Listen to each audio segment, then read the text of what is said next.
really what we should be talking about is kind of the quarterback. And what we should be talking about is how fans are, as I mentioned, a little bit uneasy about watching the rest of the AFC West sort of kind of lock into place, no pun intended, their quarterback situations.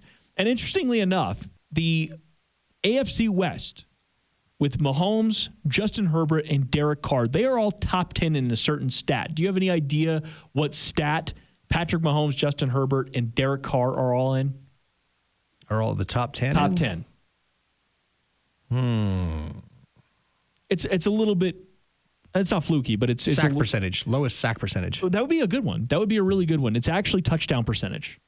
No, I mean, that makes sense. Yeah. I bet you they're top 10 in sack percentage, too. They might be, but they are top 10 in touchdown percentage. Patrick Mahomes at 6.7, Justin Herbert 6.4, and Derek Carr at 6.3. The Broncos, in case you were curious, combined with the group of Drew Lock, Jeff Driscoll, and Brett Rippon, are 21st in the league. Which, by the way, considering that group of quarterbacks and the production so far of the offense, I was like, 21st? Like there were 11 teams that were worse. I was like, wow, that's not that bad actually. But the point being, when Broncos fans are watching it, and you can argue this out, well, hey, Justin Herbert hasn't won a game yet as the starter. Okay, fine, that is all very true, but he has putting up top 10 numbers, at least in touchdown percentage. When you watch Justin Herbert play, you see what looks like to be the guy, and so now that becomes kind of the pressure, so to speak, on the Broncos to find that guy even faster. As we mentioned earlier in the show, there was a certain amount of, with the rest of the AFC West, besides Mahomes, struggling to find that guy. You kind of said, okay, it's all right. You got a little bit of time. But you know what? Our conversations about time and patience are starting to kind of ring a little bit hollow, if you ask me, because we can't sit here and preach patience and time when the rest of the division, and including some other teams in the AFC that are further ahead than you expected, are starting to catch up and leapfrog you. The Broncos don't have multiple years now because they're going to be in the basement of this division unless they find a guy by next year. It's happening now. Right. The other teams have moved ahead because they found their quarterbacks. The Broncos need to find out if Locke is a guy, and if he is, well, then you move forward with him. If he's not, you got to go back to the well. If you don't have the quarterback, you don't have it. And you can look around the league and see that. You know, you can see the players and the teams that make the AFC Championship, the NFC Championship, and the Super Bowl. You don't have the quarterback, you don't have it. And the Raiders and Derek Carr, as much as they've been lukewarm on that relationship, he has grown into being their guy. You know, as much as he and Gruden have personality conflicts and everything else, Carr's taking the reins of that job, and he makes it incredibly hard to give it up. Pat Mahomes is Pat Mahomes. We don't have to have a conversation on that. Herbert looks very, very promising. You know, you look at him and you see a guy that was more polished than Josh Allen coming out with similar attributes. I look at Herbert and I see a lot of Matt Stafford. I really do. And being on a team that has a decent defense and having those attributes, that's huge.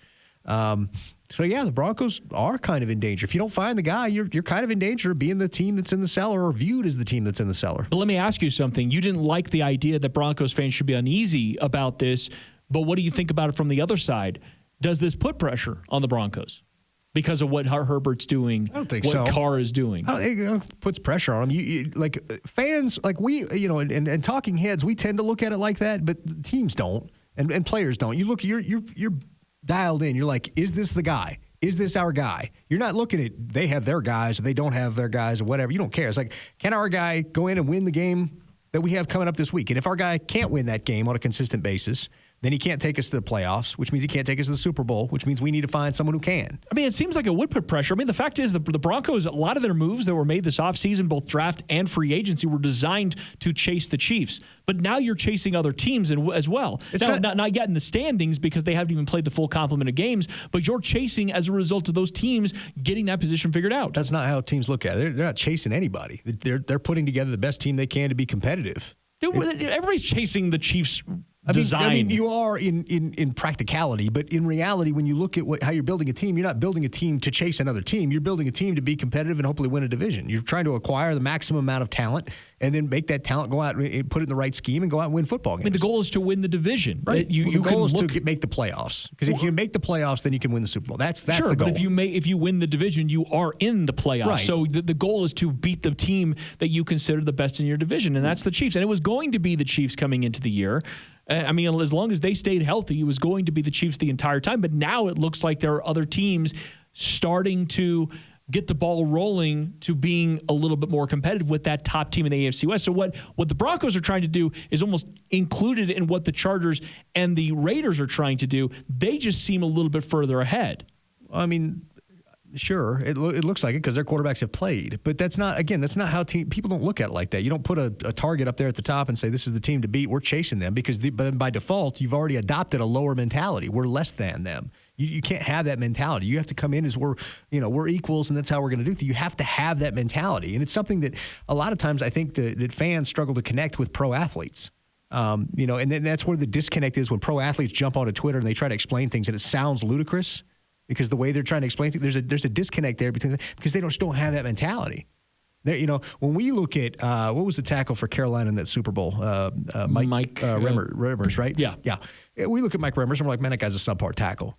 But Mike Remmers and Mike Remmers' teammates are like, that's my boy, Mike Remmers. That's our pass protector. That's our guy. That's our dude. He can hang with any pass rusher in the league.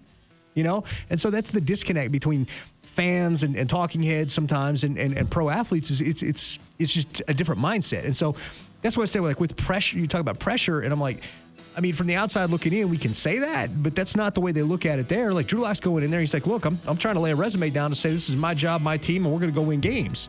He's not thinking about what Pat Mahomes is doing or Justin Herbert's doing or Derek Carr's. He give a you know what about that. He's out there to beat them. He's like, let's get it in the same stadium. Let's get it on.